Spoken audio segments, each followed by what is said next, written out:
dan ini adalah pengganti barunya. Namanya sendiri udah sangat demokratis dan apa ya, bermuatan jajak pendapat gitu. Citra katanya. Maaf. Jadi dia ada di namanya sendiri udah mencerminkan situasi demokratis gitu ya. Jadi wajar kalau dia menjabat sebagai direktur LBH sekarang. Nah, LBH kita tahu kiprahnya juga mengadvokasi banyak kasus-kasus publik gitu ya. Terakhir saya tahu ada ojol yang juga diadvokasi gitu, berarti ya kalau nggak salah ya, juga pengaduannya cukup tinggi. Ojol, pinjol juga ya, pinjol termasuk pinjol, terus apalagi pokoknya fenomena yang muncul gitu belakangan ini, selalu LBH berusaha untuk bantu atasi. Cuman kadang saya juga kasihan, kok semua hal harus dipikul di pundak LBH ya, kasihan bener gitu. Terus tugasnya Kroco apa gitu. karena ya apalagi barusan dia juga ngasih tahu agak telat karena salah satunya juga lagi mengadvokasi RUU KUHP yang juga lagi marak gitu. Jadi kadang saya berpikir soal ada yang lebih strategis, yang lebih besar gitu, tapi dia juga mau untuk saya ajak ke sini untuk ngobrol kegelisahan kita semua gitu. Tuh kecil enggak, saya ada kasihan tapi juga ada faktor apa ya, apa Baga, saya nggak bisa mengungkapkan dengan kalimat yang benar ya. Iya, katanya nggak mau ngomong sendiri, cuman ini prolog yang penting. Nah, sebelah kanan saya ini teman lama juga, Baga, bikin banyak kegiatan yang juga nggak penting gitu. Nah, terakhir dia juga ikut di pengelolaan untuk manajemen acara dengan Ucup gitu ya. Jadi dia juga sebenarnya cukup punya banyak cerita dan dia relatif orang yang cukup vokal untuk isu-isu sektor keamanan. Salah satunya adalah hashtag percuma lapor polisi atau apa gitu-gitu loh. Jadi dia cukup percuma-percumaan itu dia ahlinya lah untuk di media sosial, di Twitter itu sering berantem gitu, termasuk kenapa kemudian tiba-tiba membuat Kroco TV, padahal kita tahu dia itu ingin menyaingi Baga, udah ganti nama nanti lama-lama jadi Baga. Siapa yang punya Cokro? Disebut lagi. Nggak tahu gue jujur. Oh iya. Ya pokoknya itulah. Itu teman-teman. Nah, mungkin Baga bisa berbicara dulu soal fenomena terakhir yang acara yang kau buat, apakah juga mengalami kendala-kendala yang tadi kita diskusikan gitu, saya bicarakan. Karena di sini ada beberapa teman-teman yang juga penyelenggara acara sebenarnya yang ada di duduk sini gitu ya, yang juga lagi ketar-ketir karena ternyata acaranya dibatalkan. Tempatnya sih di sebuah pojokan di Tangerang gitu. Inisial aja pojokannya gitu. Bukan inisial. Gitu Mas Baga, monggo Mas Baga. Selamat malam semua. Selamat malam. Saya Baga, aslinya tukang foto keliling. Waktu Mas Ili ngajak ini kan jelas ya apa judul acara itu penyelenggara acara, soalnya apa penyelenggara acara gitu. Kita bisa apa gitu. Saya nangkepnya nanti Wendy ngomongin masalah musiknya gitu. Citra ngomongin dari perspektif hukumnya, terus gue ngomongin apa yang bisa apa aja yang kita bisa ya nih. Jadi gue sebenarnya agak bingung, maksudnya kalau masalah hukum gini ada Citra gitu. Cuman tren yang berkembang selama ini kan sebetulnya juga bukan tren baru-baru ini gitu. Dari pandemi kita udah lihat gimana polisi tuh make semuanya untuk lewat pendekatan keamanan tadi gitu. Kalau mau ditarik jauh, ditarik akarnya mungkin jauh banget ya, kayak kita mulai bisa nanyain kenapa sih polisi ngurusin perkara-perkara administratif gitu, misalnya kayak lo bikin SIM disuruh tes SIM gitu, naik motorin angka 8 gitu, kalau lo nggak lulus nggak ada mekanisme bandingnya atau gimana gitu segala macam.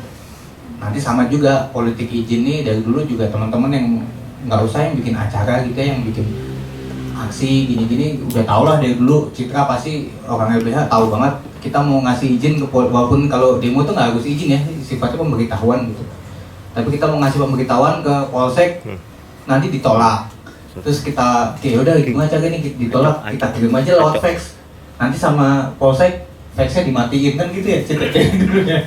Karena datang ditolak gitu kita kirim fax aja, itu faxnya dimatiin sama dia, dan nggak punya mekanisme akuntabilitas atau transparansi atau mekanisme banding gitu. Lo ngajuin itu acara, mau bikin acara dengan pendekatannya atau pertimbangannya adalah pasal misalnya gangguan atau itu gangguan keamanan gitu, yang lo juga nggak pernah jelas definisi gangguan keamanannya itu kayak gimana gitu. Kalau ditolak juga terus lo nggak ada juga mekanisme bandingnya atau tadi kayak gitu. Tapi ya seperti kata Holil, polisi bisa diciptakan gitu karena polisinya sudah ada gitu. Mau nggak mau kan kita harus ngikutin itu ya gitu. Tadi kalau mau ditarik jauh tuh kenapa ya ini juga teman-teman yang selama ini minta reformasi polisi ini tapi nggak pernah jelas roadmapnya gitu, apa sih mau direformasi gitu. Kalau selama ini yang dilihat memang nggak usah di acara musik gitu, kayak di acara olahraga kemarin kita lihat Kanjuruhan terakhir gitu misalnya, semua adalah polisi yang merasa punya otoritas dan wewenang koersif absolut tentang perkara mana yang mengganggu keamanan, mana yang enggak, mana yang ini bisa kondusif, mana yang enggak, segala macam. Dan kita sama sekali nggak punya uang untuk menggugat atau nanyain atau yang mempertanyakan lah hal itu sejauh mana sih sebetulnya. Kalau misalnya konser gitu atau acara-acara yang menimbulkan kerumunan gitu, mungkin harusnya kita bisa lebih nanya ke misalnya orang-orang yang emang urusannya sama crowd management, gimana sih sebenarnya, apa sih yang dimaksud sama polisi tentang gangguan keamanan, apakah masalah kapasitas atau masalah itu. Kalau misalnya tentang kapasitas, kenapa jamnya dibatasi jam 12, apakah kalau acara selesai jam 2 itu lebih punya resiko gangguan keamanan lebih tinggi daripada kalau acara jam 2 atau jam 12. Itu hal-hal kecil sepele yang selama ini kita take for granted gitu, kita nggak pernah coba nanyain. Tapi buat mereka itu adalah salah satu leverage yang beneran dipakai buat mungkin stretching agak jauh gitu, tapi itu memang dipakai untuk show of force gitu. Karena politik izin itu salah satu politik yang dipakai di sini cukup lama ya Cit ya, dari mulai aksi massa, acara musik, acara dan lain-lain, diskusi, pemutaran film segala macam. Karena akarnya adalah kita memang kurang atau kita nggak punya ruang publik yang beneran diurus sama atau dirawat sama publik itu sendiri gitu. Kita pasti butuh legitimasi dari aparat keamanan dan segala macam. Apakah acara publik ini, acara umum ini punya kepentingan, apakah ini punya potensi gangguan dan segala macam. Sisanya karena gua nggak terlalu bakat kalau suruh presentasi, mendingan ditanya aja nanti gue jawab. Kalau yang tadi pertanyaannya jawaban gue itu, karena ujungnya adalah polisi punya wewenang yang terlalu absolut termasuk di masalah administratif. Kabar terakhir yang waktu acaramu terakhir itu ada gangguan nggak? Kan kau juga sempat tur di beberapa kota. Oh iya, Direkam, jadi saya suruh pakai begini. Oke. Kode itu. Kalau gangguan sih sebetulnya enggak ya, apakah ya gue nggak tahu juga, maksudnya gue nggak masuk di itu cara proses mereka ngajuin gini. Tapi sebetulnya kalau yang gue tangkap juga selama ini kalau di daerah tuh lebih lebih negonya itu lebih, bukan lebih mudah sih ya, mungkin lebih susah tapi bentuknya itu lebih kelihatan. Kayak misalnya waktu kemarin di Padang, ya dia boleh tapi di gift gitu misalnya. Di Padang kan waktu itu kan di Berapa? di batalion gitu kan, di lapangan tentara gitu. Apakah aman? Aman, tapi yang di Bolan juga. Terus nanti tentara-tentara ini kacang hijau ini masuk. Ini kan tempat saya, tapi keluarganya ada 6 orang gitu yang dibawa gitu-gitulah. Kalau kan, tapi kita juga lihat ya itulah, karena ruang publik tuh kurang gitu kan. Nanti juga masalah gimana sih sekarang kalau di daerah ruang publik yang bisa kebuka segala macam gini-gini, kecuali beli gift misalnya atau aset-aset tentara. Lapangan bola aja lo sekarang ngomongin bola gini-gini, sekarang yang punya lapangan bola paling banyak tuh ya tentara kan gitu. Nggak ada lagi entitas atau institusi tempat di Indonesia yang punya lapangan bola paling banyak selain tentara gitu. Mungkin juga tempat konser juga kalau di daerah paling aman ya emang di tempat tentara gitu. Tapi itu tadi, jadi leverage lo tuh nilai tawar lo sebagai publik gitu, yang pengen punya acara, pengen bikin acara publik yang terbuka segala macam gitu ya, emang jauh lebih berkurang gitu. Beda banget kalau di Jogja lo bikin acara diskusi gitu, kalau tempatnya udah belakangnya ada buku tuh, kayak di Jogja itu kan ada yang sampai namanya efek rumah buku, beneran tuh di Jogja tuh ada yang efek rumah buku segala macam. Bikin acara tempat gitu Rame tempatnya. rame tapi lampunya dimatiin, beneran satu gang tuh nanti listriknya mati gitu, setelah ada yang nyamperin gitu lah. Nino enggak. Enggak Nino kan, itu kan ambulan bro. Oke. Kalau mereka di biasa datangnya tuh justru nggak pakai Nino, datangnya diam-diam gitu, tapi terus diliatin gitu. Itu yang makanya tadi politik izin tuh menurut gue tuh begitu. Pertama kalau bisa jangan diizinin, kalau ternyata sampai diizinin ya udah diizinin gitu, tapi nanti Dibatasi.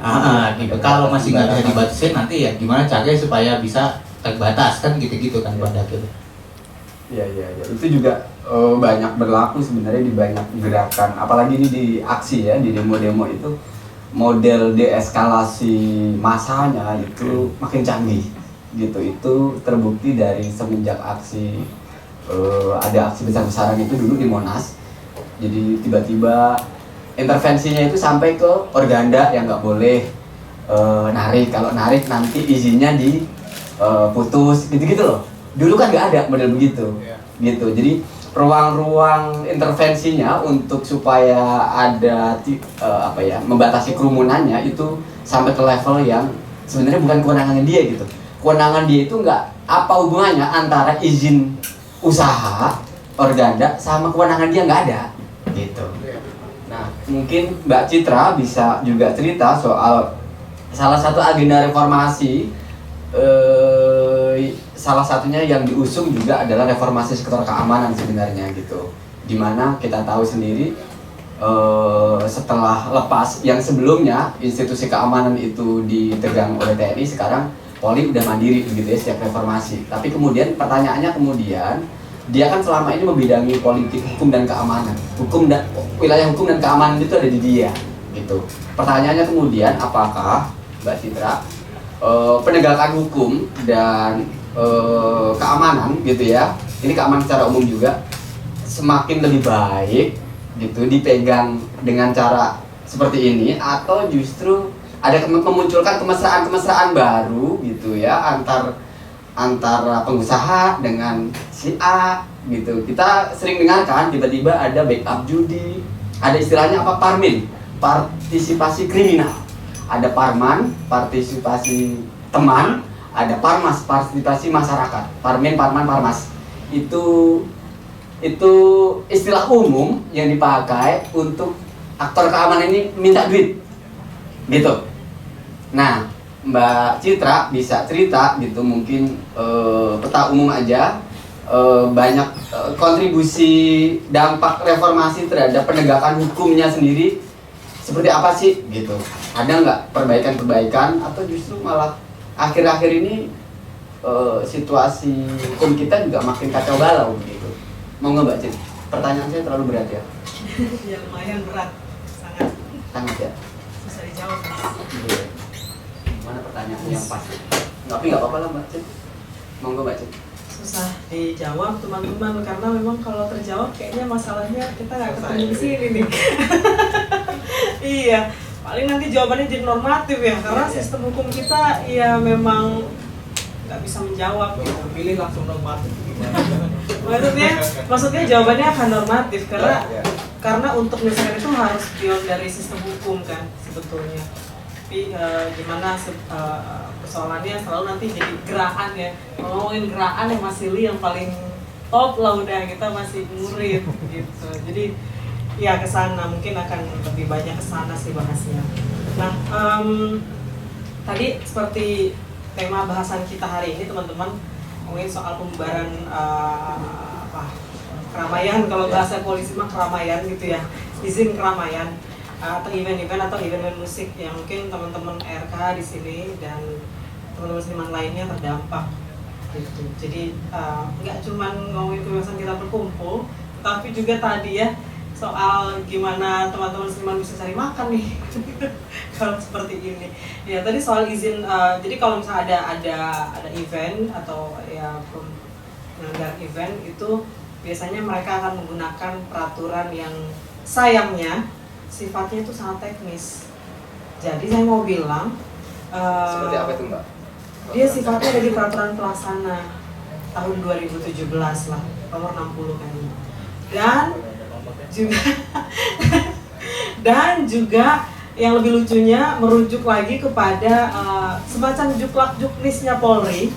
Dan itu tahun 95, teman-teman, udah jadul banget. Nah, saya mau bilang, artinya urusan kebebasan kita untuk berkumpul, berekspresi, bersenang-senang, bermusik itu dibatasi sama peraturan yang levelnya jauh banget di bawah undang-undang dasar yang mengatur konstitusi gitu ya, mengatur hak kita.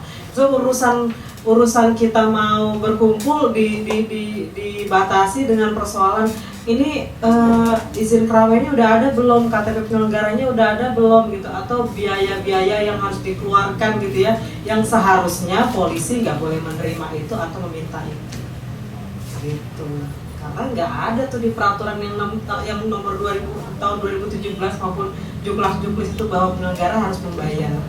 Nah, saya jadi curiga jangan-jangan gitu yang dialami sama teman-teman seniman yang mungkin agak berbeda dengan yang pada umumnya gitu, yang ceritanya cinta-cintaan seperti teman-teman ERK gitu ya, teman-teman lain. Itu kan cinta-cintaan juga ya. Cinta kepada kemanusiaan gitu ya. Nah, agak berbeda mungkin ya warna pesan yang disampaikan. Jangan-jangan ini karena memang ingin membatasi teman-teman sebetulnya berekspresi, karena kan seperti teman-teman ERK itu kan sangat provokatif ya pesannya ya, kalau tiap kali konser selalu mengangkat isu-isu sosial sosial politik yang dihadapi saat ini misalnya gitu. Terakhir saya sempat lihat yang peristiwa Kanjuruhan teman-teman angkat juga, mungkin jadi itu juga jadi akses, mungkin jadi. Nah, soal kepolisian ini ya udah banyak sekali ya persoalannya, kita melihat sendiri dan merasakan sendiri gimana soal pembubaran aksi gitu. Nah, soal pembubaran aksi ini teman-teman tadi Kak Bagas sudah cerita kalau nggak ada pemberitahuan aksi dibubarkan gitu. Gimana mau ngasih pemberitahuan aksinya Kak, ya kan faxnya dimatiin, diantar ke sono dicuekin, dikirim pakai JNE dianggap nggak diterima gitu kan, diantarin langsung depan mukanya. Ini pengalaman kita bertahun-tahun, kita nggak dapat surat tanda terima pemberitahuan itu yang harusnya dikeluarkan sama polisi menurut undang-undang tahun 98. Jadi polisi kalau terima pemberitahuan aksi harus bikin jelas bahwa kita sudah pemberitahuan aksi itu sudah terima. Nah, itu mereka kan suka bikin apa ya, cara-cara licik gitu dalam implementasi. Nah, sekarang akan jauh lebih licik lagi dengan RKUHP teman-teman. Jadi untuk kita bisa unjuk rasa, pawai dan lain sebagainya itu akan dipenjara, bukan lagi dibubarkan. Kalau tahun 98, kalau undang-undang tahun 98 itu kan kita hanya dibubarkan jika tidak bisa membuktikan bahwa pemberitahuan kita sudah sampai. Tapi kalau sekarang dipenjara 6 bulan, bisa bayangin. Mau demonstrasi, protes karena ngadain keramaian misalnya dibatalkan, malah kena penjara teman-teman 6 bulan gitu. Gimana tuh?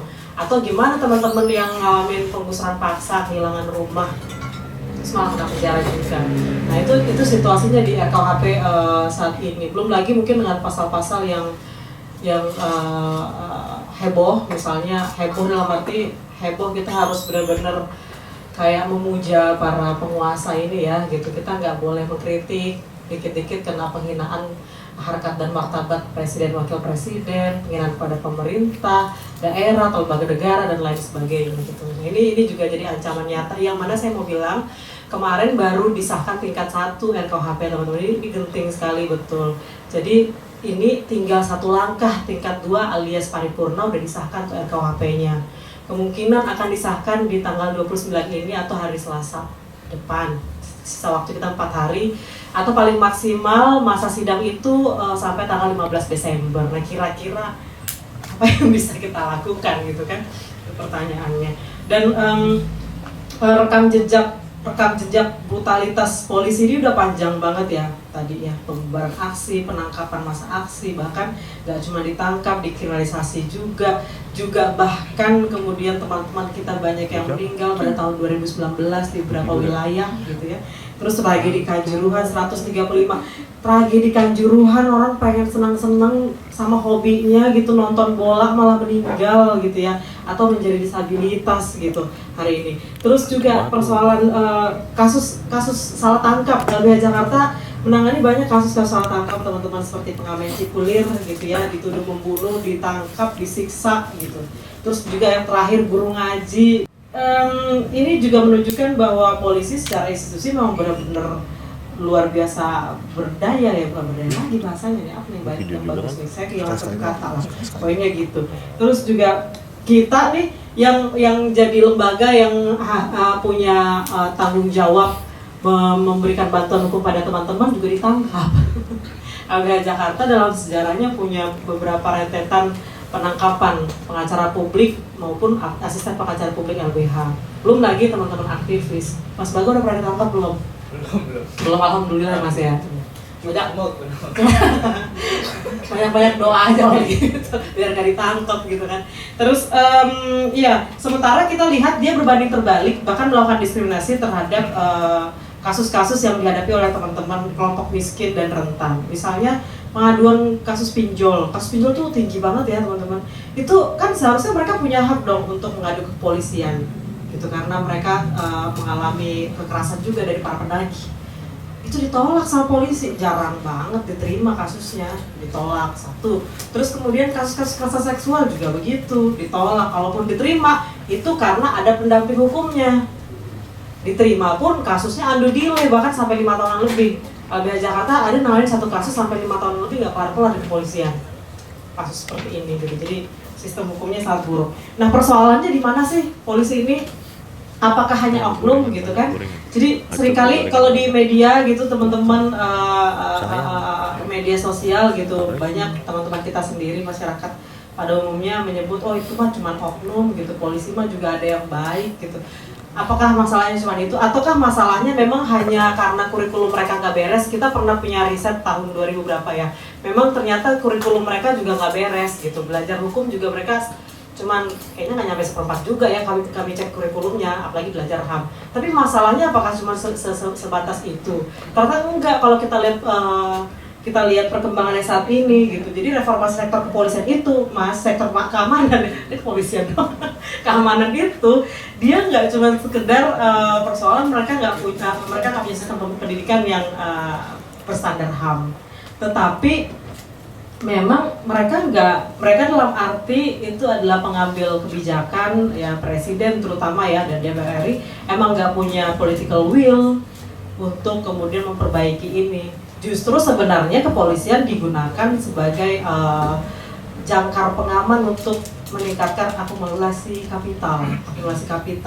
Jadi kepolisian justru digunakan sebagai kaki tangan para oligarki ini gitu untuk memperkaya mereka, terus kemudian mengamankan ketika para oligarki ini menghancurkan ruang hidup kita, merampas tanah kita, memiskinkan kita gitu. Makanya ketika kita demonstrasi untuk menolak politik upah murah ya ditangkap, yaitu buat diamankan supaya akumulasi kapital mereka nggak terganggu, kira-kira gitu. Dan polisi ini luar biasanya ada di mana-mana teman-teman.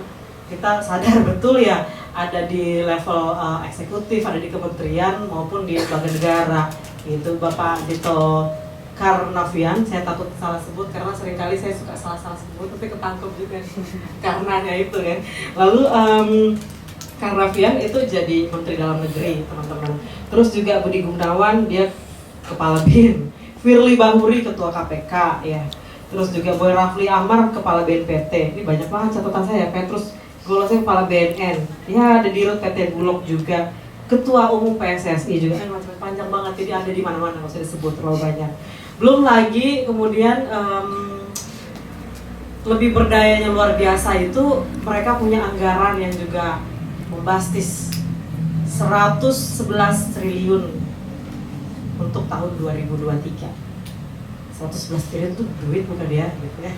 Kalau bencana alam di mana-mana, kemarin pandemi COVID-19 justru yang membuat kita hidup adalah warga bantu warga gitu, bukan negara. Justru mereka mengalokasikan anggarannya kepada kepolisian. Nah 111 triliun itu sebagian besarnya dibeli buat merepresi kita membeli perlengkapan untuk gas air mata, senjata, dan lain sebagainya.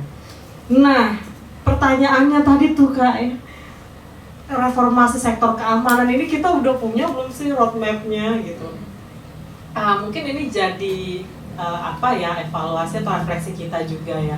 Jadi memang seringkali kita itu membuat rekomendasi itu mengawang-awang ataupun mungkin dia sulit untuk disederhanakan, dimengerti oleh banyak orang gitu. Nah, tapi aku merasa bahwa itu tetap jadi kita anggap sebagai anak tangga untuk kita menuju suatu perubahan atau tujuan yang mau kita capai. Jadi tetap perlu diapresiasi atas kerja bareng kita soal itu. Nah, reformasi sektor keamanan ini mungkin bisa juga dia terwujud ketika kita warga gitu punya kesadaran bahwa kita perlu membuat manajemen sistem keamanan itu sendiri gitu. Jadi sipil itu harus punya manajemen keamanan sendiri. Jadi kita nggak membutuhkan polisi, kira-kira begitu gitu ya. Karena kita punya pendidikan sendiri gitu, pendidikan yang mungkin sifatnya swadaya tentang gimana sih warga masyarakat kalau mau terlibat di dalam sektor keamanan. Dalam arti warga jaga warga, kira-kira seperti itu ya, bikin manajemen seperti itu. Dan meningkatkan kesadaran warga bahwa warga itu punya kebebasan untuk berkumpul, urusan hobi, urusan musik, dan lain sebagainya harusnya negara nggak perlu masuk ke dalam itu gitu ya. Justru ini sebenarnya jadi ladang bisnis bagi mereka. Mengingat tadi untuk menyelenggarakan acara saja butuh banyak biaya dari promotor ya sebutnya ya, untuk mengeluarkan biaya tersebut. Terus juga memperkuat masyarakat sipil di berbagai institusi ya, maksudnya yang ada misalnya di kelompok masyarakat sipil, tapi juga itu seringkali nggak cukup misalnya karena begitu banyak isu yang sekarang harus kita kerjain. Hari ini kita ngomongin baru kemarin kita berduka bencana di Cianjur, terus tiba-tiba besok RKUHP mau disahkan. Tiap hari ada aja isunya gitu. Jadi mau bilang juga kalau CSO ini atau LBH atau apapun itu gak akan bisa melakukan banyak hal sendirian gitu. Nah harapannya teman-teman siapapun gitu gak punya organisasi sekalipun, cuman punya tongkrongan gitu ya, atau sebagai individu itu juga sangat dibutuhkan, bahkan diharapkan keterlibatannya. Kayak teman-teman misalnya membangun tongkrongan yang melek hukum kira-kira. Jadi itu bisa dilakukan gitu, seperti yang sekarang kita lakukan. Terima kasih Kios Ojek Keos mengumpulkan kita di sini gitu ya. Jadi kayak sekarang di sini mungkin yang saya kenal cuma 1-2 orang, jadi bertambah banyak. Artinya kan kalau kemudian ini diakumulasi lebih banyak lagi, kita bisa menciptakan ruang-ruang diskusi yang lebih banyak dan mungkin menimbulkan kesadaran di publik. Karena sekarang juga menjadi pertanyaan kita ketika suatu isu itu naik atau trending di sosial media, pertanyaan berikutnya atau tugas berikutnya kita bagaimana kemudian pelibatannya gitu ya.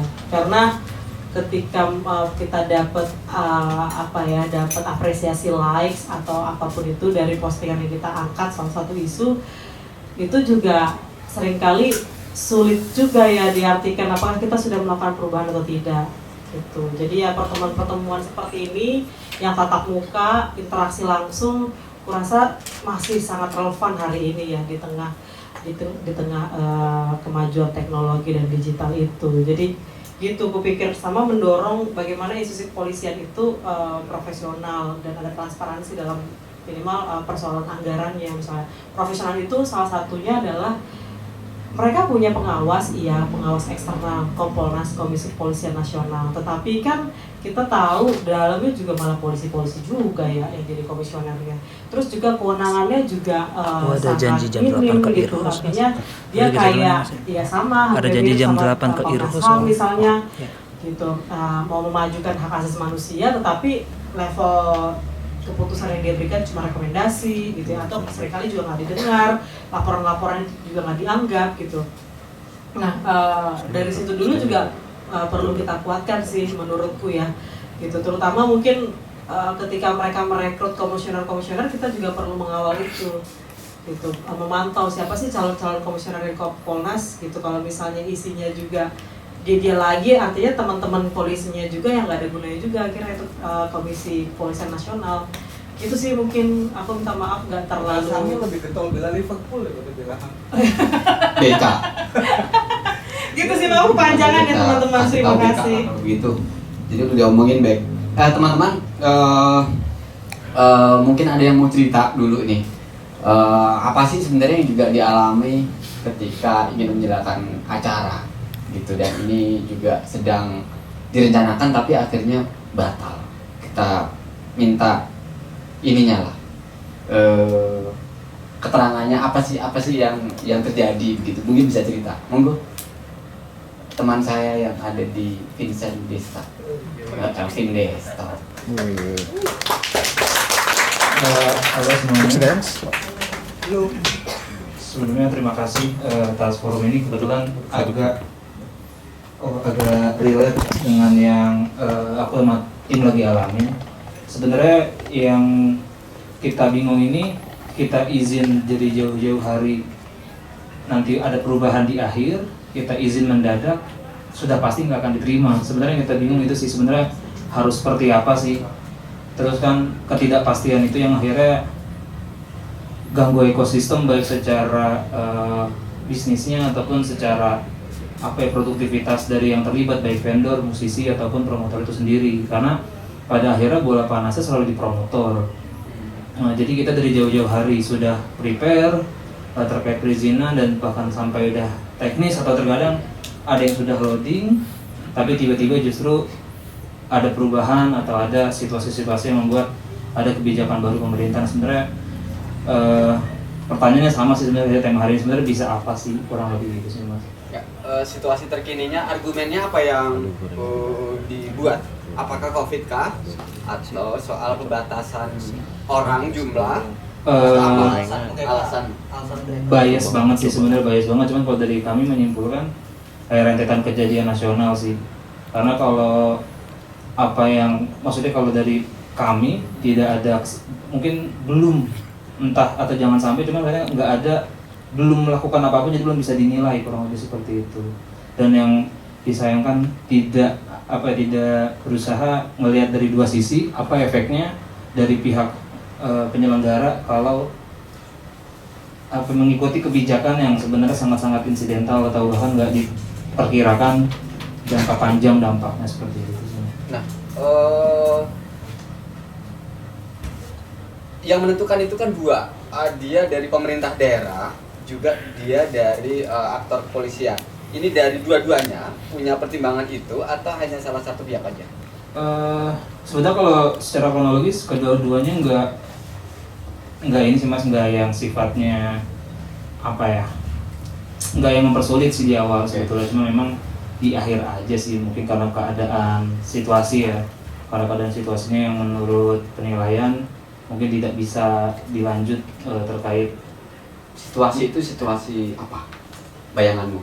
Atau dia secara eksplisit, ini COVID, ini karena ada acara kemarin rusuh atau apa-apa gitu? Ada nggak settingan itu?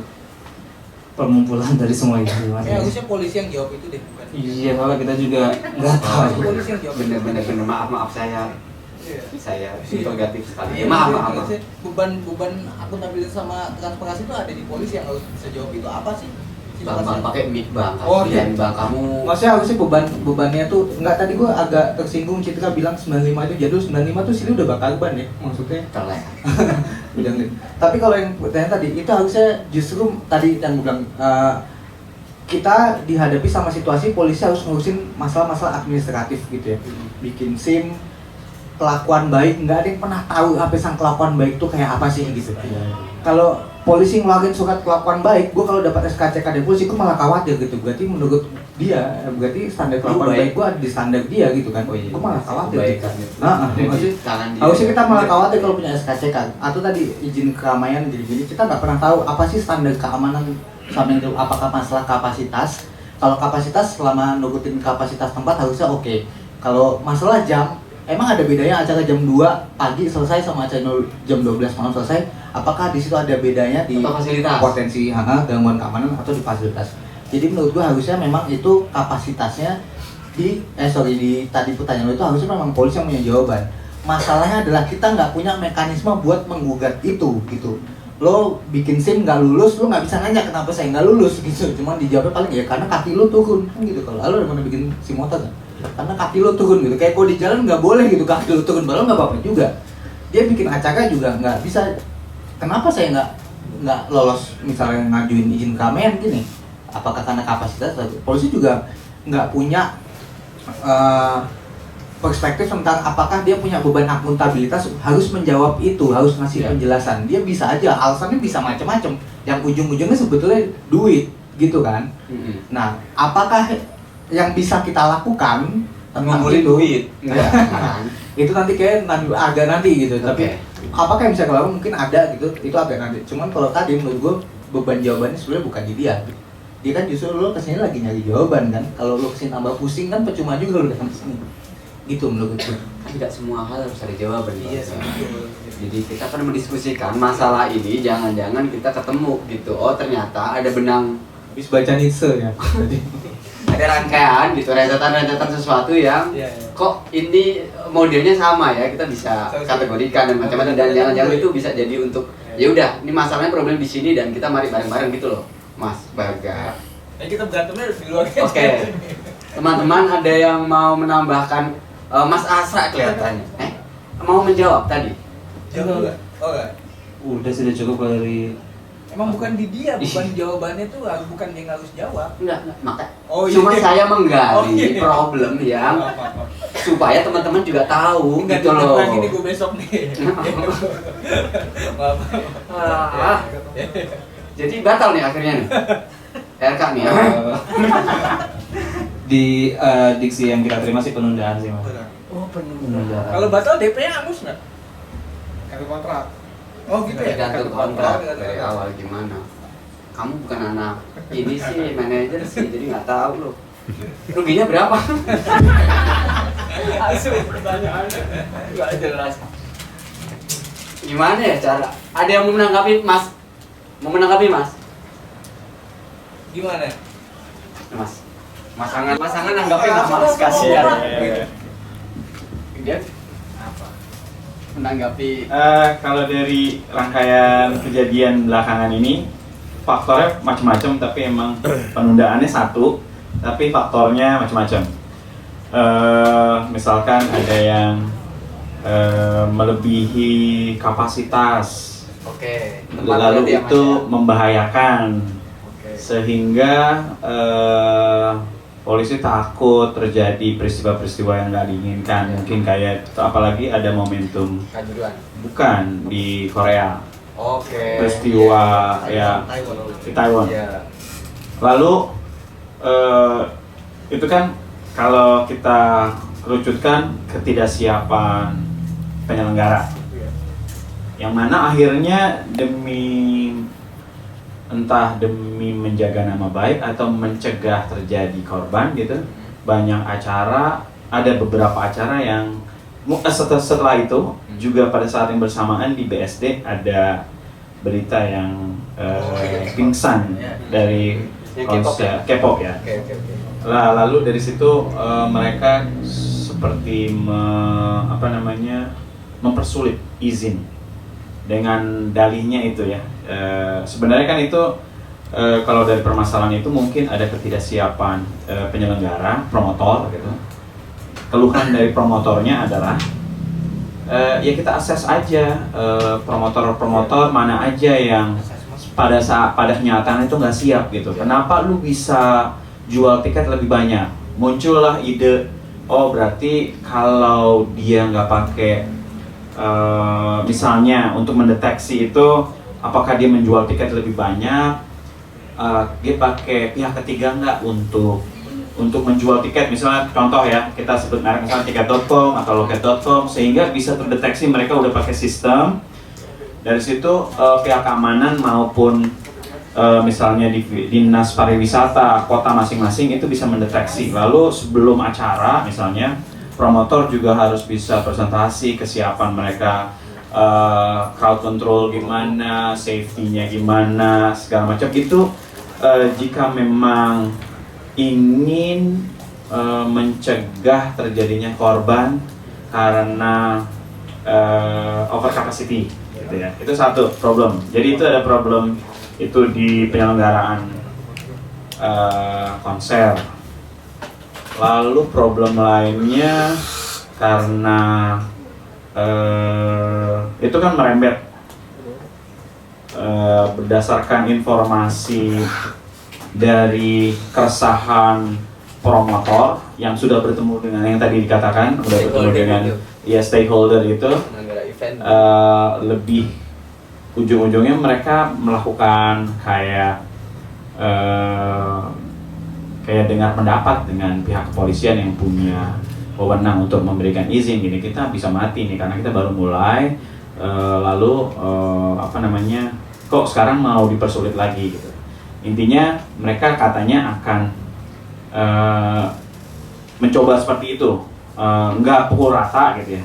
Tapi pada kenyataannya acara kalau ARK sendiri di mention ada 3 acara yang gagal dengan kayaknya alasannya mungkin berbeda-beda ya. Ada di Bandung namanya Fospen, itu termasuk kategori ketidaksiapan promotor mungkin. Ketidaksiapan promotor yang mirip dengan acara di Senayan itu, ketidaksiapan promotor. Ada juga yang kami ada rencana main di Malang itu nggak jadi, tidak jelas apakah itu karena Malangnya ground zero Kanjuruhan gitu ya, atau karena memang izin jadi susah gitu karena ada peristiwa Kanjuruhan.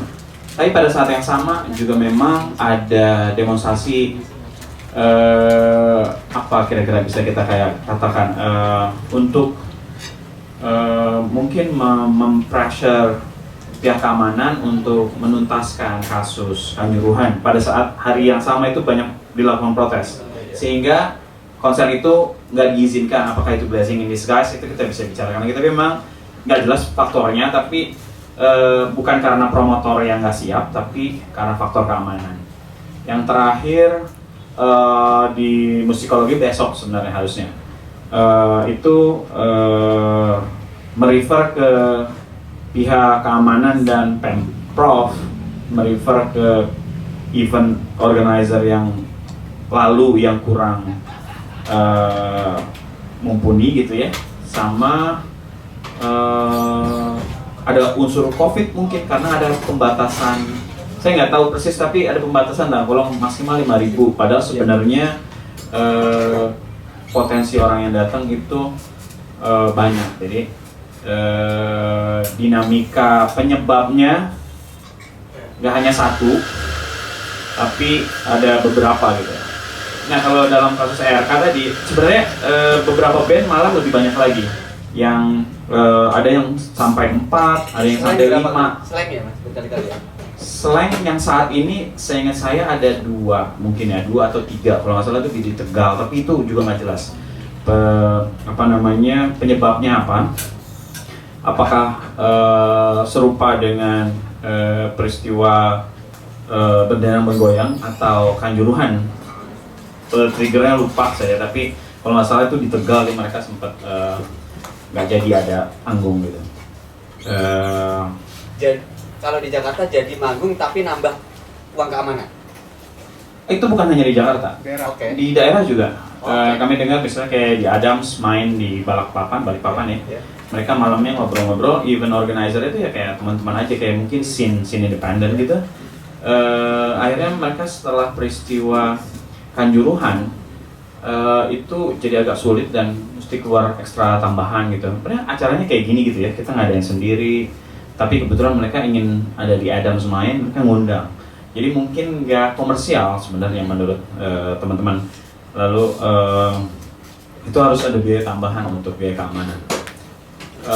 Kalau dalam kasus RK tadi, sejak mungkin ikut berpartisipasi dalam RDK. bukan Kanjuruhan sebenarnya. Kanjuruhan kemarin jadi narasi yang awak sepak bola, supporter toh. Supporter sepak bola itu Matanya juga sebenarnya ya. ya krunya narasi itu kan banyak diretas Iya. karena sikap redaksional mereka yang mempertanyakan sikap polisi gitu ya, walaupun sebenarnya itu tertrigger oleh Mahfud MD gitu, tapi Mahfud MD-nya nggak diretas, tapi narasinya hampir 30-an orang diretas. Nah, mereka mengadakan acara bedah kanjuruhan gitu ya di GBK, kebetulan RK main juga. Saya rasa dulu nggak pernah ada polisi nggak terlalu mengambil pusing gitu ya apa yang dilakukan RK gitu, kecuali mungkin intel-intel ada beberapa lah kalau kita ngadain kegiatan sebelum COVID itu udah agak banyak di sini, tapi nggak pernah ada sesuatu hal yang terdengar mereka melarang.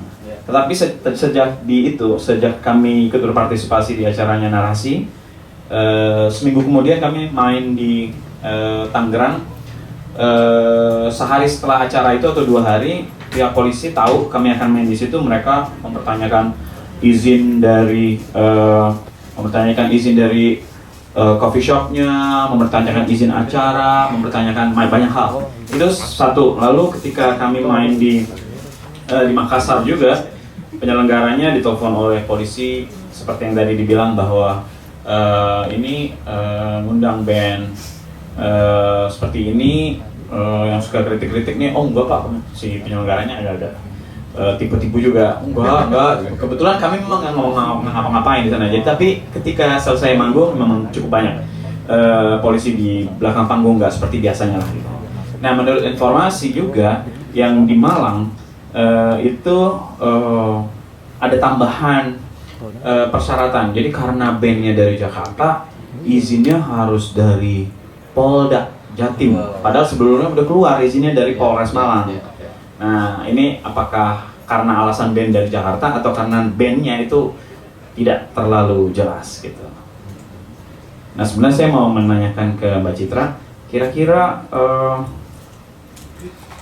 apakah kita bisa menggugat untuk perizinan ini, letaknya nggak ada di kepolisian gitu ya. Lalu apa yang bisa kita lakukan kira-kira untuk agar bisa lebih jelas soal perizinan kepolisian ini. Contoh, kalau nggak salah saya pernah dengar dulu slang termasuk yang sering dilarang karena mereka mendukung KPK. KPK dulu punya perbedaan yang jelas dengan kepolisian gitu ya. Lalu slang berdiri bersama KPK itu kira-kira tahun 2012-an gitu ya. Lalu mereka jadi sulit untuk manggung. Setelah itu terdengar bahwa mereka akan mengajukan uji materi soal izin. Izin itu jangan letaknya ada di polisi karena nggak jelas standarnya apa untuk memberikan izin atau enggak. Tapi sayangnya waktu itu karena mungkin mereka dengar juga, saya dengar ini agak mengawang-awang gitu ya. Bukan agak desas-desus gitu bahwa ya pihak kepolisian mendekati slang untuk tidak melanjutkan proses itu. Soalnya kebetulan pihak yang diajak slang itu apakah itu LBH Jakarta atau YLBHI gitu sempat memberikan informasi apa lu mau lanjutin aja gitu. Kalau ini dicabut kita tetap perlu sebenarnya supaya izin nggak ada di nggak hanya semata-mata ada di kepolisian gitu. Nah, tapi kebetulan saya juga akhirnya harus sekolah jadi nggak lanjut. Nah, karena mungkin slangnya juga akhirnya aman-aman aja, nggak berikutnya karena memang sudah ada di dalam kekuasaan, gitunya akhirnya nggak jadi dilanjutin terus-menerus. Tapi belakangan memang ternyata dia juga kena dua kali kalau nggak salah setahu saya. Padahal pendukung konser 2 jari utama buat mas. Kira-kira gitu ya. Jadi kira-kira kalau secara prosedural apa mekanismenya lalu sebenarnya kita bisa apa gitu, itu juga Oke. Nanti dijawab oleh Mbak Citra. Kita tampung dulu. Terima kasih Mas Khalil. Terima kasih Mas Ben atas penjelasannya. Nah, sekarang lah, nggak usah banyak-banyak. Sekarang sudah ada stakeholders Polda yang hadir. Teman kita Wendy Putra. Silakan Bang Wendy yang muda. Fadil Imran nggak boleh masuk dalam. Ikut dia. Pada nunjuk-nunjuk nih orang-orang, padahal semuanya ada di sini. Lanjut Bang. Ya, terima kasih. Selamat malam semuanya. Mohon maaf kalau terlambat. 30 menitnya di sini doang. Aduh. Lampu merah ya? Gila, di lampu merah sih, parah. Jadi bro mau nanya balik. Tadi itu kan kalau kata Hendra nggak jadi. Nggak tadi ya, sebagai stakeholder yang juga ikut terlibat gitu ya, membicarakan. Oh yang meeting kemarin? Iya dong. Gue nggak ikut. Ya, Tapi gue tahu lah. Nggak tahu nih, mudah-mudahan malam karena tadi sempat ngundang juga ada ketua panitia. Udah tadi udah ngomong Bang. Udah ngomong sih. Inisialnya X tadi udah kita samarkan. Oh. Oke. Sekarang Bang Wendy gitu untuk menjelaskan kira-kira dinamika saat ini gitu ya terkait soal perizinan ini seperti apa kan. Kita tahu Bung Wendy juga pengelola M-Block, juga membuat acara di banyak tempat, bikin cabang, rencana bikin cabang terus gitu. Itu kan juga pasti dampak ke bikin politik. cabang di mana-mana ketemunya polisi juga. Nah, mari cerita apakah parmannya juga muncul gitu ya? Parman deh. Atau masuk kategori parmas sebenarnya, partisipasi masyarakat. Kalau kriminal itu judi, togel itu parmen. Kalau sekarang kan alur perizinan dari event atau konser itu yang pertama adalah ini ya, Satgas COVID-19. Satgas COVID-19 ini lebih powerful dibandingkan polisi dan Satpol PP gitu sekarang. Dan dinas pariwisata. Dan dinas pariwisata gitu pastinya. Ketika event apapun ya, yang levelnya melibatkan ratusan massa, itu kita harus mengajukan perizinan tersebut. Dan dari Satgas COVID dia akan mengeluarkan surat rekomendasi, nanti akan didisposisi ke Polres, Polsek, Pospol gitu. Jadi lapisan paling bawahnya dari kepolisian kan pos polisi wilayah gitu ya.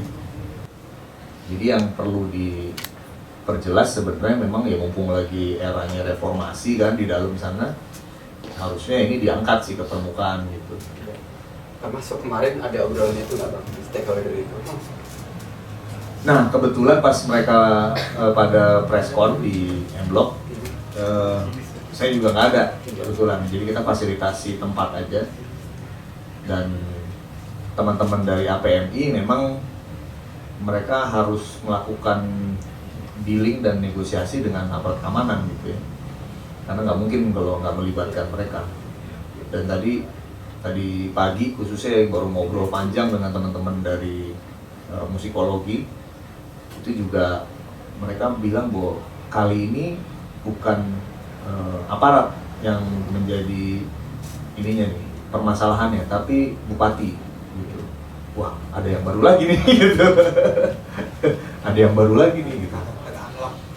Jadi kalau menurut gua memang problemnya ini adalah yang menghambat industri kreatif ya memang regulator jadinya. Bukannya mengatur, bukannya memfasilitasi, malah membebani gitu. Gak heran kalau Live Nation Indonesia cabut dari sini gitu ya. Karena memang uncertain kondisinya.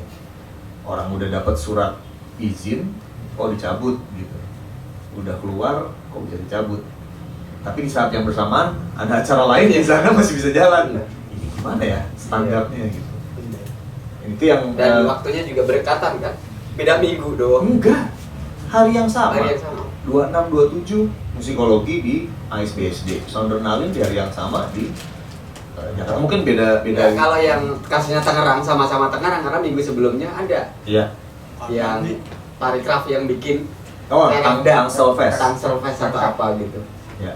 Ya kan, itu baru kemarinnya orangnya lebih bebas, lebih banyak. Jadi memang sekarang ini ya karena kasus Kanjuruhan juga gitu ya.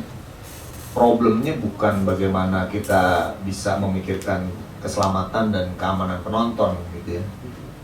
Tapi bagaimana menjaga agar tidak dicopot kalau terjadi insiden.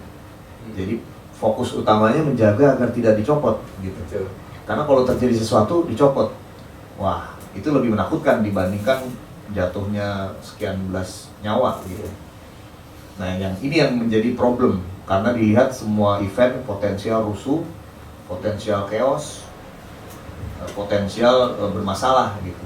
Harusnya kan mereka ngobrol gitu ya. Pernah seringnya sendiri sebagai manajer pernah ada problem ini muncul nggak belakangan ini soal izin karena sering ayam manggung akhirnya dilarang enggak stop sih. di tengah jalan kemarin bukan ini ya? Enggak. Yang gue dengar malah efek rumah kaca yang kemarin begitu. Seringnya enggak ya? Efek rumah kaca ini kan band yang suka mengkritik Jokowi katanya. Seringnya enggak? Seringnya enggak dipotret sebagai Band baik-baik sih dia. Jadi dilihatnya sebagai band keras aja nih, yang potensial rusuh gitu. Iya. Nah itu yang potensial di potretnya kayak gitu. Jadi kalau masalah perizinan kan ke ini ya langsung ke promotor, ke organizer. Kalau gue bisa cerita dari sisi sebagai venue gitu. Nah itu yang kita hadapin di lapangan untuk pengurusan perizinan. Ya ngurus izin iya, tapi mereka ngecek sih enggak gitu. Nah sebenarnya kan ketika dulu tutup, untuk bisa membuka venue lagi itu ada tahapan yang panjang. Ada yang namanya CHSE kan, sertifikasi CHSE. Nah, CHSE ini untuk menguji kesiapan venue dalam menghadapi pandemi gitu. Jadi yang disurvei adalah apakah bisa melakukan jaga jarak, apakah bisa melakukan tes suhu, kemudian peduli lindungi dipasang gitu ya. Nah itu yang coba dipenuhi gitu. Tapi standar pendekatannya adalah kesehatan gitu. Bagaimana penonton yang datang ke konser tetap sehat gitu kan. Bukan standar keamanan dan keselamatan. Nah standar keamanan dan keselamatan itulah yang jadi PR utamanya sekarang sebenarnya. Karena kalau CHSE itu lebih ke pandemi gitu. Dan udah sering dilakukan juga kan di banyak acara kan. Betul. Jadi memang perizinan itu menjadi PR utama sih. Direktur LBH ngomong gitu ya. Handphonenya itu notifikasinya pengadilan putusan. Lanjut Bang, maaf. Iya. Kira-kira kayak gitu. Jadi mereka memantau event itu sekarang dari Instagram. Wow, Yes. infonya banyak sekali ya. Jadi udah tahu aja gitu. Iya. Kalau M-Block mau bikin acara Yes. udah tahu aja gitu. Apalagi kita setiap minggu story, meskipun story Bang. mengupdate agenda kan, agenda sepekan kita update. Oh iya. Nah, ntar udah ada dia message ke WhatsApp. Wah, mau ada event ini nih. Gitu. Oh. Itu kalau yang message dari Polres. Mm-mm. Kalau ketahuan Polda beda lagi argonya. Iya. Jadi masuk nih, Mas mau ada event ini ya? Iya. Kok nggak koordinasi nih? Yes. Misalnya ya. Oke. Jadi itulah makanya dari kita sendiri. Terus jawabanmu apa Bro? Gue penasaran sama jawabanmu. Nah masalahnya kan nggak langsung berhubungan, agak males ya berhubungan langsung. Jadi ada satu orang yang memang Membereskan. tim ya, Pak Yanto ya? namanya Pak Yanto, tongkrongannya dia memang polisi banget. Oke. Dulunya dia Harus punya itu tuh ya. Harus punya itu. dulunya manajer sirkulasi majalah Rolling Stone. Tapi dia lebih cocok, wah ini kan lebih cocok ke aparat Iya ya. benar. Pakai Jaga-jaga celana panjang cocok. kayak Akhirnya kita hire, masuk ya, tim tamunya masuk. Dia masuk. akhirnya masuk dia ke dalam institusi, dia kenal semua tuh. Dia dari mulai level Kapolsek, Kapospol sampai Kodenya. yang kemarin, Siaran. Iya. Yang kemarin Kapolres digeser, kasus Verdi Sambo itu CS banget, gitu. Pas dia dicopot, ya itu backing king di Jakarta Selatan. Aduh, dicopot juga. Karena udah dari zaman Rolling Stone tuh si Kapolres yang waktu itu. Dulu dia Kapolseknya Kemang dan sekitarnya. Jadi sama Pak Yanto udah sangat cincai gitu. Nah, dia itulah yang satset-satset di dalam melakukan negosiasi, jadi update-update. Karena selain Enggak semua lobby-lobby itu, biasanya mereka ada, Pak, mau datang nih, kayak belum? Oke. Itu artinya kita harus entertain. Oke, siap-siap. Oke. Kode apa lagi biasanya? Apa? Kode apa lagi dan menyiapkan apa? M-Block. Ya, kita ini siapkan makanan dan minuman pasti di situ. Dan minumannya. Enggak, amplopnya enggak. Oh, kalau itu kan nggak ada event ya. Oh, Nggak iya. ada. Tapi tiap bulanan ada biaya koordinasi. Iya, ya koordin. Ada itu real kok. Iya, iya, Bang. Jadi Teman-teman, memang ini faktanya gitu ya, ini Iya, kenyataannya ya memang sulit sih jadinya. Suram nih beli hiburan ya. Baru mau terang suram lagi. Gitu. Jadi ini kenyataannya sih memang yang ya kayak ada acara preskon, terus dia minta untuk urus surat perizinannya. Gue marah kan, apaan nih? Ini preskon, ini bukan konser, kita nggak mengundang. Masa suruh bayar 7,5 juta lah ya. Akhirnya nggak mau, gue nggak mau pak, gue nggak mau bayar nih. Lu ngomong sama dia bahwa ini preskon, kita nggak ada musik, nggak ada konser, ini preskon, corporate yang bikin ya, buat corporate kecil ya 7,5 juta, tapi ini tuman nih kalau didiemin. Bikin preskon bayar 7,5 juta apaan? Gue nggak mau bayar, gue bilang sama dia, kita nggak mau bayar nih. Kalau ada konser oke lah ya, ratusan orang. Tapi ini apaan? Preskon suruh bayar. Udah, bilang aja nih, bilang. Ini nggak ada ini lah. Oh gitu, kenapa nggak bilang? Oh iya, oke banget sih. Iya, jadi ya itu gitu. Bilang ya. Nah sekarang jadi berat setelah kasus Perdana Bergoyang itu karena akhirnya mereka ngirim orang beneran jaga jadi. Tapi nambah biayanya Iya, gitu. iya. Yang ya nggak ada apa-apa juga, yang mau ada apaan ya, 26 orang diutus ke venue indoor, ya mendingan nyewa crowd control gitu kan, yang profesional, yang memang sudah di training untuk menghandle penonton, bagaimana nge-treat. Ada tugasnya lah. Iya, job description yang jelas gitu. Kalau ini ya cuma nongkrong di belakang, ngasih nyampe, makan, selesai, info ya udah aman. Itu sih jadi yang kenyataan yang sekarang dihadapi sehari-hari. Kan ini ada LBH nih bang. Kira-kira ruangan yang blok itu kan gede banget ya? Enggak ya. Cuma 8.000 meter. Oh iya. Kalau gede. Kan banyak persoalan-persoalannya juga dihadapi oleh teman-teman musisi dan apa macam-macam di satu sisi ini bang. Bukan musisi kali ya, lebih ke promotor. Promotor, iya oke, betul. Kalau musisi kayaknya nggak berhadapan langsung karena kan nggak represif lagi. Dan enggak semuanya kayak RK lah intinya begitu. Ya, betul. Jadi problematikanya berbeda. Cuman saya nggak tahu, nanti biar Mbak Citra aja kali ya. Mungkin kan bang kolaborasi antara penyedia jasa ini gitu ya dengan teman-teman yang juga mengurusi isu-isu publik seperti LBH gitu. Karena di satu sisi LBH juga butuh dukungan publik sebenarnya. Jadi ini bocoran nih bang. Ini meskipun direkturnya baru diangkat gitu ya, tapi juga sebenarnya lembaga publik itu kan juga krisis keuangan sebenarnya. Sering, kerap, berkali-kali gitu, jatuh berkali-kali dan berkali-kali seperti itu problemnya. Jadi sebenarnya memungkinkan nggak juga untuk saling advokasi tapi juga berbayar gitu bang. Kan ente pengusaha bang, misal gitu ya. Liftnya aja nggak nyala, LBH liftnya aja nggak nyala. Loh, sekali tarik itu 50 juta bang. Kamu tahu nggak? Makanya kemudian dimatiin liftnya LBH Jakarta itu aku tahu. Karena bayarnya lebih besar. Iya. Betul. Selalu satu problemnya itu saya tahu bang. Jadi mungkin kan si bang kita juga berkolaborasi dengan kelompok-kelompok penyedia jasa. Ini kan sama-sama penyedia jasa hukum, penyedia jasa hiburan, begitu.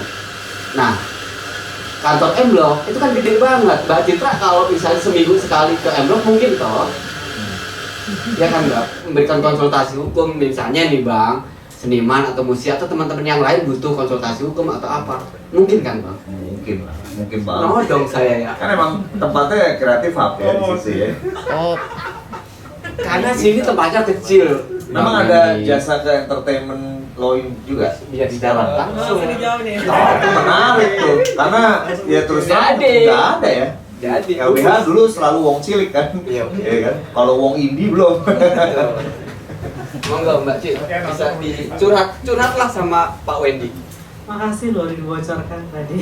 Udah endorse LBH. Iya, iya teman-teman.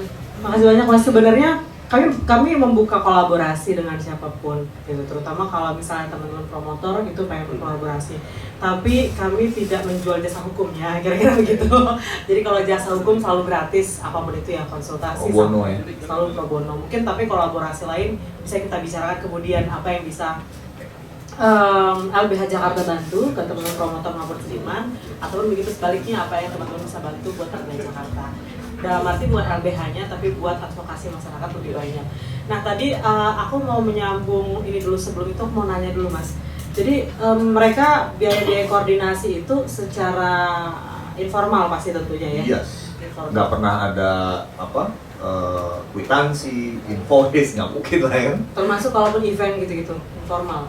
Event apa? Bikin konser juga informal biaya-biaya itu? Biaya perizinannya? Iya, itu Nggak pernah maksudnya ada kwitansi. nggak pernah ada Ya. gitu. Ya. Itu non budgeter gitu kan, dan kita sendiri bingung memposisikannya naruh di mana nih ya. Parman. Ini parman, partisipasi teman. Jadi Budgeter memang. Parpol. dan kalau Ekspresi. ya makanya kalau di Live Nation itu kan mereka ada non bribery act-nya gitu ya. Iya.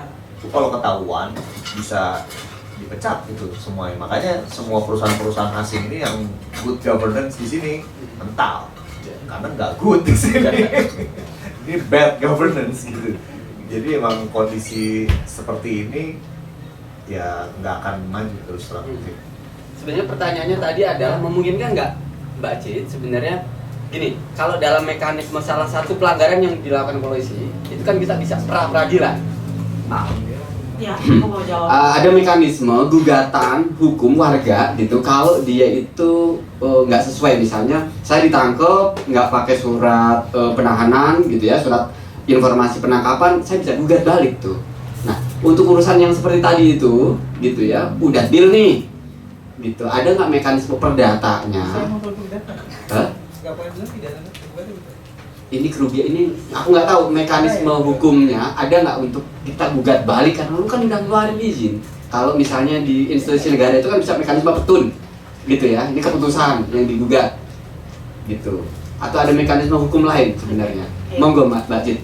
Iya, makasih teman-teman. Mungkin akan ada banyak sebenarnya mekanisme hukum yang bisa dilakukan ya, baik mungkin dari seniman, teman-teman seniman yang dirugikan maupun dari promotor. Nah tapi ini menyusahkan satu-satu soalnya tiap kasus kan. Tadi RK aja 5 kali. Mekanismenya apa Mbak? 5 Perdata kali. ya? Misalnya kalau antara saya takut ini nggak merusak relasi seniman dengan promotor kan. Kalau misalnya pasti kan teman-teman seniman punya kerugian ketika di cancel ya. Iya. Nah itu akan tergantung kasusnya atau tergantung perjanjiannya. Bisa menggunakan mekanisme gugatan non prestasi atau mekanisme gugatan perbuatan non hukum kepada promotornya jika seniman dirugikan. Jadi Promotor yang dirugikan? Promotor yang dirugikan, nah ini agak sulit nih karena tapi aku selesaikan dulu tadi ya, Iya, Kak, yang tadi seniman. Jadi tadi teman-teman bisa mengklaim kerugian material maupun imaterial. Jadi bahkan yang akan datang pun bisa diklaim sebetulnya. Nggak cuma pada saat ini misalnya honornya sekian, tapi bisa secara hukum tuh bisa kita hitung-hitung buat kerugian di jangka yang panjang. Dibatalkan misalnya publisitasnya teman-teman seniman jadi berkurang, sehingga karena publisitas yang berkurang akhirnya potensi-potensi untuk kerjasama dengan promotor lain, konser-konser dan semakin memperbanyak penggemar itu juga bisa jadi kerugian di masa yang akan datang. Itu satu ya. Nah terus kalau untuk promotor ini kan yang dia rugikan, kita bisa ambil potretnya dari biaya-biaya yang informal tadi ya. Nah, tapi biaya-biaya informal ini persoalannya ya ujung-ujungnya karena polisi minta disuap, ya lapornya di polisi Pak, gitu kan, lapornya ke polisi juga, atau lapornya ke Propam, atau lapornya ke Kompolnas. Nah ini nggak ada mekanisme peradilan. Iya, ini nggak selesai nanti masalahnya gitu kan, karena mereka saling sebagai kawan, sebagai kolega pasti akan saling melindungi. Dan LBH Jakarta bolak-balik ngelapor ke Propam Kompolnas, ya banyak hal yang tidak berguna juga maksudnya ya.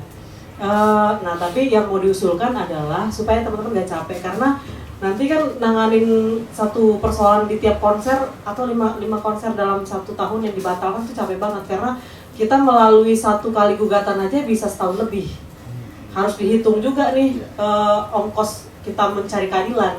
Ongkos mencari keadilan itu misalnya mobilisasi teman-teman ke sana gitu kan, ongkos teman-teman ke transport teman-teman, atau mungkin teman-teman juga harus bayar pancar perkara juga nanti ke pengadilan gitu ya, itu juga mahal. Jadi konsumsi teman-teman nungguin waktu sidang dari jam 10 pagi yang nggak jelas-jelas, kadang-kadang kita sidangnya jam 6 sore gitu, padahal kita udah ngabisin waktu setengah hari di situ. Itu kan juga jadi Kayak pelayanan BPJS ya. Iya, emang gitu seterusnya. Nah, yang diusulkan adalah mungkin supaya lebih struktural dan lebih strategis, teman-teman seniman maupun promotor itu bisa berkolaborasi menjadi penggugat, kira-kira ya, menggugat PP, Peraturan Pelaksanaan Nomor 60 Tahun 2017 tadi. Dia kita gugat ke Mahkamah Agung. Jadi Mahkamah Agung ini punya tanggung jawab, teman-teman. Judicial. Ya, bentuknya adalah Judicial gugatan ke MK. uji material. Uji materi. Tapi bukan ke MK. Kalau ke MK itu levelnya undang-undang yang menguji, karena dia di atasnya ada undang-undang dasar, menguji apakah sesuai tidak dengan undang-undang dasar. Tapi kalau ke MA levelnya peraturan di bawah undang-undang itu kita uji apakah bertentangan tidak dengan undang-undang. Nah, mungkin untuk ini persoalan permusikan ini mungkin kita bisa menggunakan undang-undang di atasnya ya. Kalau kita cek dalam PP nomor 60 2017 itu ternyata undang-undang di atasnya cuma dua, satu undang-undang dasar sama satu undang-undang polisian, Pak. Nah, nggak mungkin kita uji ke undang-undang polisian ya. Nah, tapi bisa juga kita uji di luar undang-undang itu yang terkait, misalnya Tahun berapa sih undang-undang polisi? 2012. aku lupa kalau undang polisian. Jadi urusan pemusikan ini kan kalau misalnya kita kalau misalnya urusan pemusikan ini kalau misalnya kita kaitkan dengan hak asasi, dia terkait dengan kebebasan berkumpul sama berekspresi. Nah, kita bisa pakai undang-undang HAM satu sama undang-undang ratifikasi kovenan sipil politik. Lemah banget ya. Gitu. Karena dia level PP ini Mas, masalah izin keramaian dia nggak diatur di level undang-undang karena dia terlalu teknis. Gitu. Jadi kita mau permasalahkan kenapa sih dia pakai politik perizinan. Nah, mungkin kalau misalnya gerakannya masif, teman-teman seniman sama promotor maupun para penikmat musik ini masif, saya kira peluang kita untuk menang itu besar, gitu ya. Nah, jadi seringkali yang menentukan itu di gerakannya sebetulnya. Kadang-kadang begitu, karena sebagus apapun nanti gugatan yang dibuat sama para pengacara, tapi desakannya atau serangan udaranya nggak terlalu besar juga, itu agak sulit gitu ya. Kita ingat gugatan LBH soal udara, menang di tingkat pertama, terus malah dibanding lagi, kan merepotkan ya. Jadi gimana kita membangun dan merawat gerakan di jangka panjang itu juga yang menjadi tantangan juga untuk mengawal si gugatan strategis uji material PP tahun 2017 itu ke Mahkamah Agung. Jadi kerja teman-teman nggak capek nanti satu konser dibatalkan, kita gugat apa itu capek banget. Jadi lebih baik kita selesaikan di akar masalahnya sih. Oke, makasih Mbak Citra. Mas Kroco TV, apakah mau menambahkan ini karena mau ada acara yang udah menanti Mas. Iya, Mas Baga mau berkomentar nggak? Kita bisa apa? Itu kan pertanyaan yang harus kau jawab. Kita bisa apanya itu?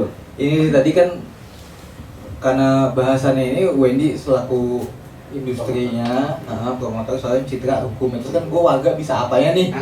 Gitu pertanyaannya.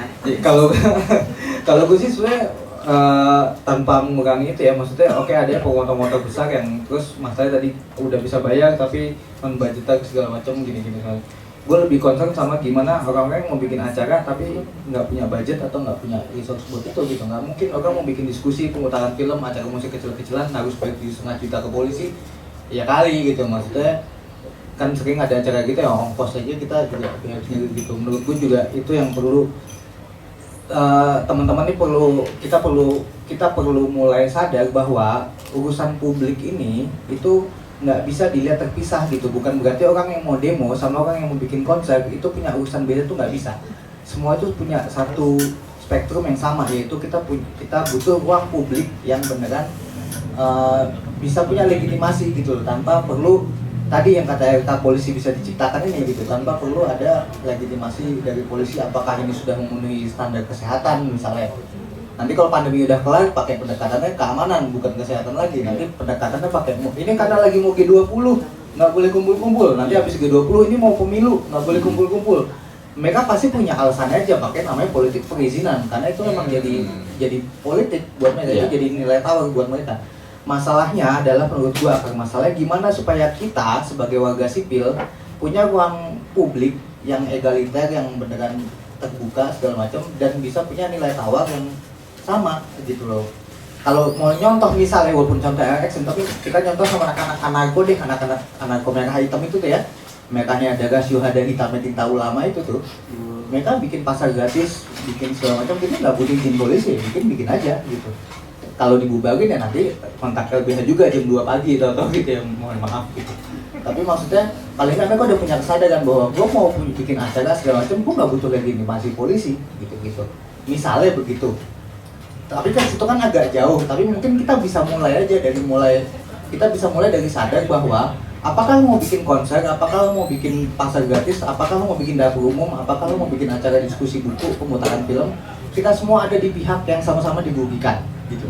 Dan kita butuh nilai tawar, kita butuh leverage lebih untuk punya uang itu.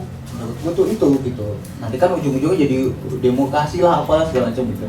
Salah satunya adalah LBH, daripada lo bayar 7,5 ke polisi, dengan bayar ke LBH, bayarin listrik liftnya yang nggak nyampe 7,5 kayak Cit ya. Wah, Gitu menurut gua. Jadi kita perlu sama-sama sebagai warga sipil kita Ikhlas ya Mas. Padahal enggak ikhlas. Kita perlu sama-sama sadar bahwa bener gak sih gue butuh polisi, kayak tadi Wendy bilang mendingan sewa crowd control.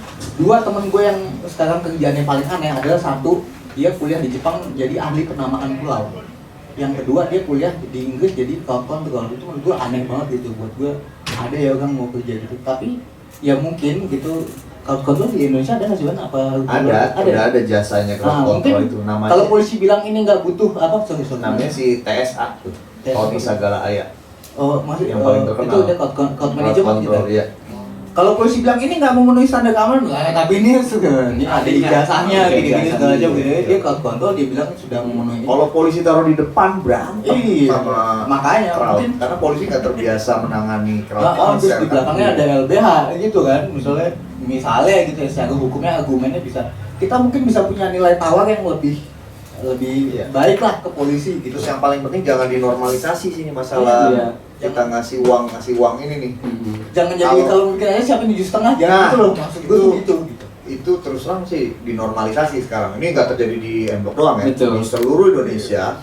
Di seluruh promotor begitu. Semua. Tambahan ada extranya baru akhirnya jadi. Jadi Padahal nggak ada. dari sisi normalisasi itu udah parah. Jadi kalau emang mau ya berapa tarifnya Pak? Gitu. Keluarin invoice, keluarin ini kwitansi.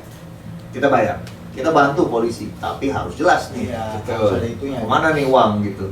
Gue punya 7,5 dengan ngundang kita bertiga bikin acara diskusi.